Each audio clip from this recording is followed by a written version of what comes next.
Мен Сәлімжан Інжу, 9 жастамын. Жеңісімді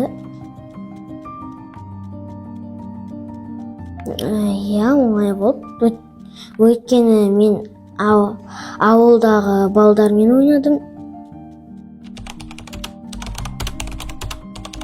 Олма бір қарсылас деген қателік жасап қою.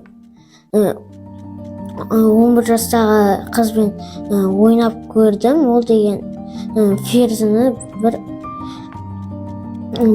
мен ойламаған жерге қойды. Сосын мен ұтып кеттім оны. Мен ешқандай ритуал жасамаймын. Ат пен піл, басында, соңында пешка. Мен бір скрытый нападение мен істеймін. Суретпен айналысам, сурет салам, сонымен айналысам. Жоқ.